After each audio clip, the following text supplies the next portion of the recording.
यह संस्कृत श्लोक भगवत गीता से लिया गया है और इसका हिंदी अनुवाद इस प्रकार है। ध्यायतो विषयान पुंसः संगतेषु पजायते।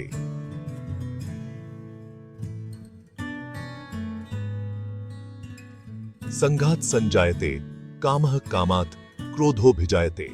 इसका अर्थ है, जो व्यक्ति विषयों, इंद्रियों के विषयों के बारे में सोचता रहता है, उसे उनके साथ जुड़ने की इच्छा उत्पन्न होती है।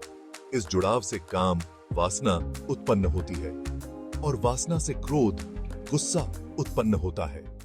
यह श्लोक बताता है कि हमारे विचार और इच्छाएं हमारे जीवन को कैसे प्रभावित करती हैं। यदि हम विषयों के बारे में सोचते रहते हैं, तो हमारी इच्छाएं और वासनाएं बढ़ती हैं, जिससे क्रोध और अन्य नकारात्मक भावनाएं उत्पन्न हो सकती हैं।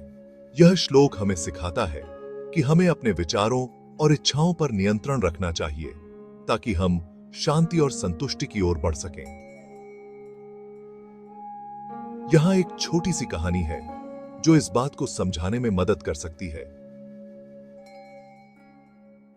एक राजा की कहानी। यह राजा तो हमेशा सोचता रहता था कि अपने राज्य को कैसे बढ़ाऊं और कैसे ज्यादा दौलत हासिल करूं। एक दिन इसने एक बहुत खूबसूरत औरत को देखा और उसे अपनी रानी बनाने की ख्वाहिश हुई, मगर वो औरत तो पहले से ही किसी और की बीवी थी।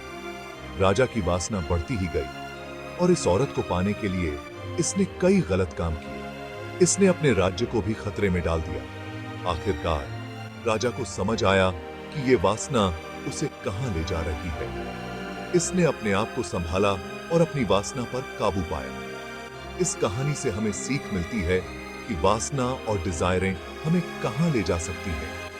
हमें अपने ख्यालों और डिजायरों पर कंट्रोल रखना चाहिए, ताकि हम सुकून और संतोष की तरफ बढ़ सकें। ध्यायतो विषयान पुंसः संगस्तेषु पजायते। संघात संजायते कामः कामात् क्रोधो भिजायते। भगवद गीता अध्याय 2 श्लोक 62-63।